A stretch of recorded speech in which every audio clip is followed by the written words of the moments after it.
Somaliland ha noolaato. Dhaxaan muraniyo badkeekii haree mantay curato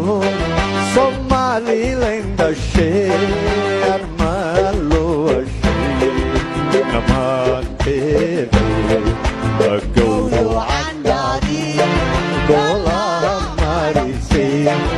armaan loo hashee dhammaanteed Somaliland agowdocandhaadii golaha marisay armaan loo hashee dhammaanteed هيا Somaliland هيا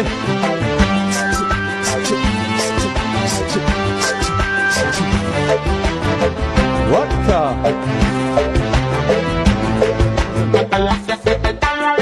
Somaliland waxa ay ka mid ahayd wadamadii Afrikaanka ah ee boqortooyadii Ingiriisku qaybta u heshay markii gumaysigii reer Yurub Afrika qaybsanayeen waxaana wadamadii qaaradda Afrika ay noqdeen kadib shirkii Berlin ee sanadii 1884 kuwa gacanta u wada galay gumaysigii reer Yurub laba wadan mooyaane wadanka saddexaad ee ka badbaaday gumaysigii Afrika waxa uu ahaa Somaliland oo boqortooyada Ingiriisku heshiis ay ku timi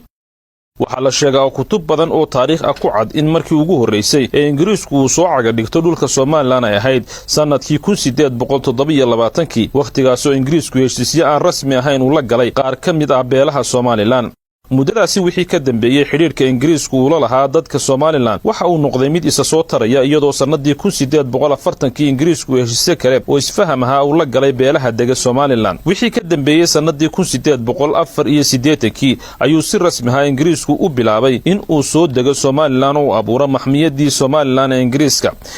heshiisyadaasi ayaa Somaliland ka badbaadiyay in ay guumaysi noqoto sidii dalalkii kale Afrika sida la ogyahay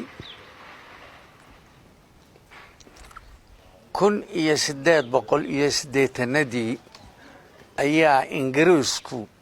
beelahan degan Somaliland khaasatan xeebaha heshiis la galay heshiiskii waa qoran yahay waa dhowr meeloodna waa laga helayaa heshiiskaasi guud ahaan wuxuu ahaa wadanka in Afrika waa la boobaya waa la soo galayaa aynaan cid kale u ogolaanin inta uu doonayo inaguna halka isagu ka eegayay halkaynu ka eegayna waa kala duwanaayeen inaguna waa gaal yimi oo soo degay oo le war aan nimanka dadka wax boobaya idinka celiyo oo maxaanu ku diiday saasaynu arkayn bishii July ee sanadii 1887 boqortooyadii Britain waxa ay ku dhawaaqday in Somaliland tahay maxmiyad Ingiriisa wuxuuna Ingiriisku si rasmi ah u ogeysiyay dawladihii kale ee reer Yurub si waafaqsan heshiiskii Berlin ee reer Yurub ku qaybsanayeen qaaradda Afrika oo sheegaya in dawladaha reer Yurub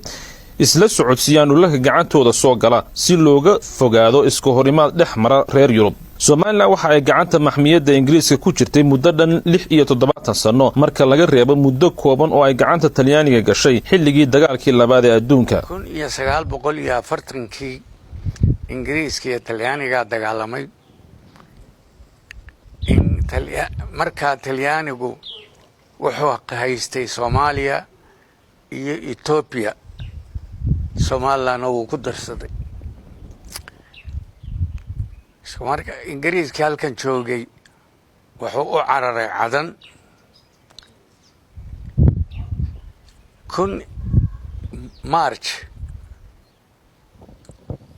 March bisha saddexaad 1940 ayaa haddana berbere ka soo digay ciidankan qabsan doona dhulkaasoo dhabna Ingiriisku wuxuu ka keenay South Africa Somaliland waxay hormuud u noqotay dabayshii xornimadoonka ee ka badbanaysay qaaradda Afrika waxaanay samaysay dhaqdhaqaaqyo xornimadoon oo ay doonayso in maxmiyadii Ingiriiska ay xornimo buuxda kaga qaadato Ingiriiska oo maxay hayday brigaad prime minister ayaa wuxuu yiri dabayl ayaa caalamka maraysa wixii wal ee hore u jiri jiray bedelaysa wind of change ayaa dhacaysa marka lixdankii waxaa joogay dabayshaas ayaa wax waday macallimiintii iyo karanimintii ayaa mudaharaadyo dhigay riwaayaday dhigeen ingiriiska ka soo horjeeda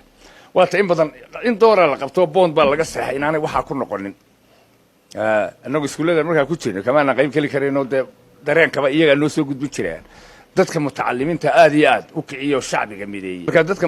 mutacalimiintu bayska dhaqdhaqaaqa gobonnimada ayay ahaayeenoo dee dagaal ma jirin halkane dagaal may ahayn waxay fikir siyaasadeed oo ingiriiska lagaga soo horjeedo SNL NUF oo hogaaminayay halgankii siyaasiga ahaa ee adkaa ee lala galay gumaysigii ingiriiska ujeedooyin badan bay dadku lahaayeen oo may lahayn oo keliya in gumaysiga la iska xoreeyo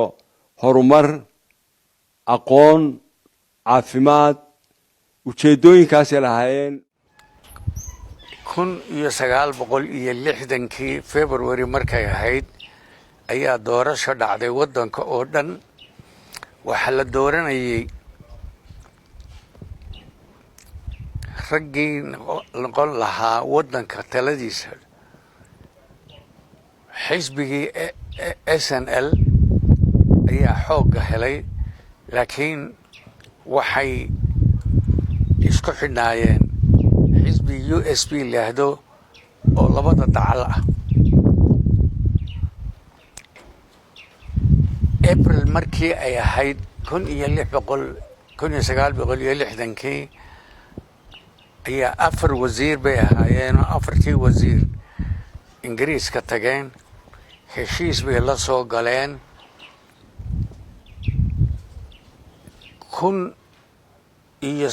1960 bisha July laahdo heshiis baa jiray in Soomaaliya la siiyo dawlad si aynu uga horeyno ayaa lagu heshiiyey in 26 Juun innaga dawladnimadeena dhisano waxaana Soomaaliland ay xornimadeeda heshay 26 Juun sanadii 1960kii oo ay noqotay meeshii ugu horeysay ee calan xura laga taago dhulkii gacanka Soomaalidu deganeed ee ay qaybsadeen gumaystayaashii kala ahaa Ingiriiska Faransiiska iyo Talyaanigu 26 Juun waa maalintii hadilmay Soomaaliland ay ka qaadatay xorriyadda dawladda Ingiriiska dawladaha Afrika waxa lagu asteeyaa mid walba laba wax cidii xukumi jirtay xuduudda ay lahaayeen iyo waqtiga ay hadilmay muxuu ahaayeen ay istiqlaalkii qaateen waa runtii habeenkii aynu ka hodownay marxaddii Ingiriisiga runtii waa habeen aad iyo aad xasuus badan ugu leh shacbiga reer Soomaaliland oo dhan waxaan yiraahdaan calanka waa maalintii uu calan Soomaaliland taagay calan Soomaaliland waa calankii Soomaaliland baa la taagay calanka Soomaaliland waa waxyaalaha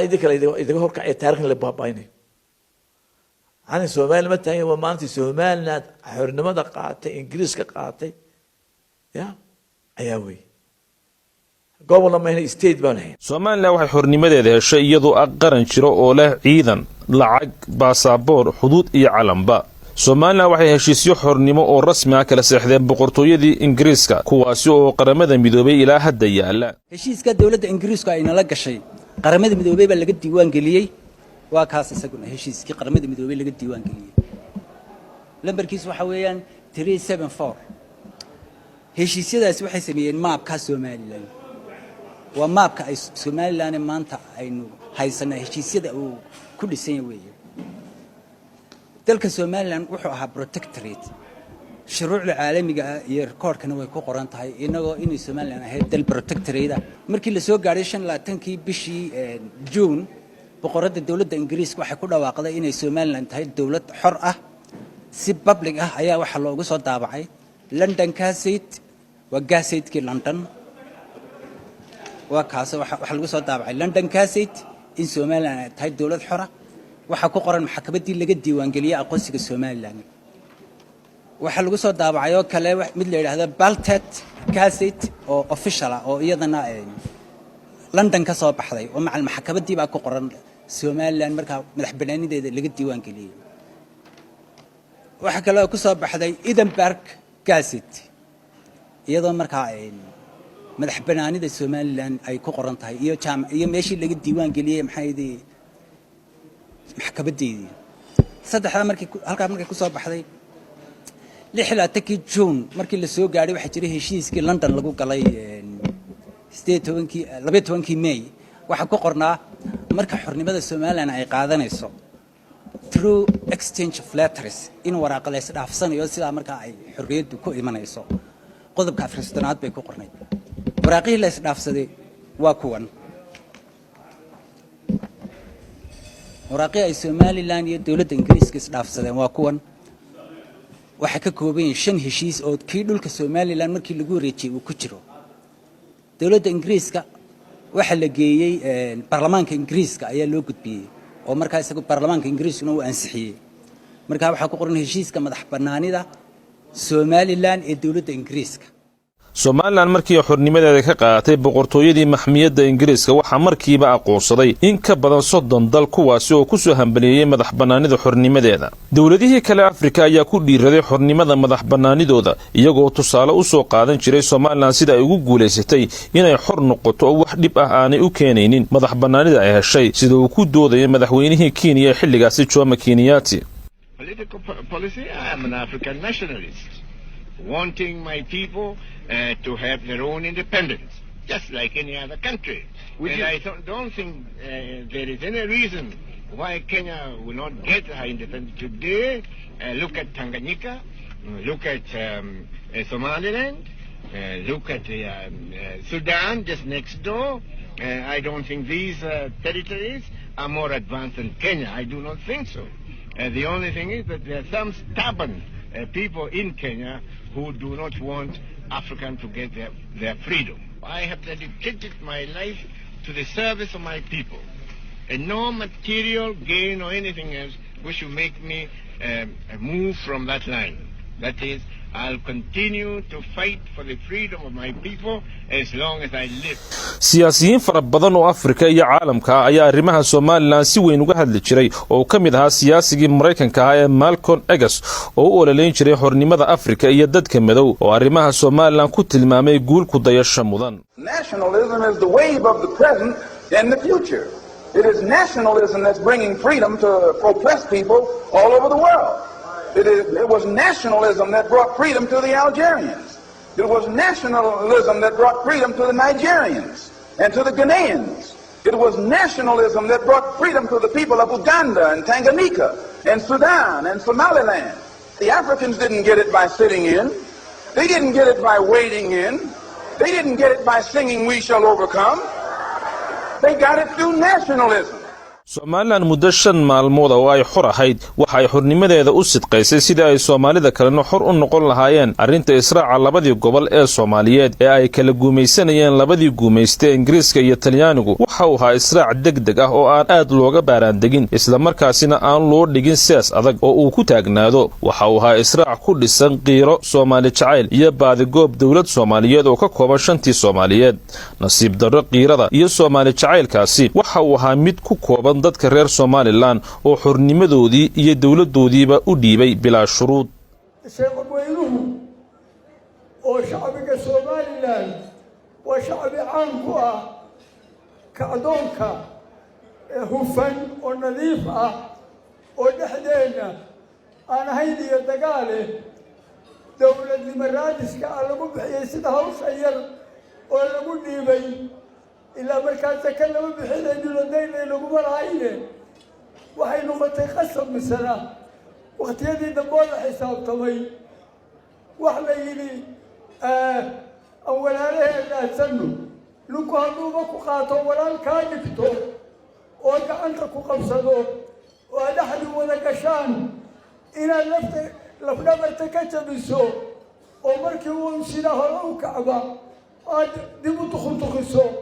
waxyaabaha liidka oo dadka khayriinta ay ku isticmaalaan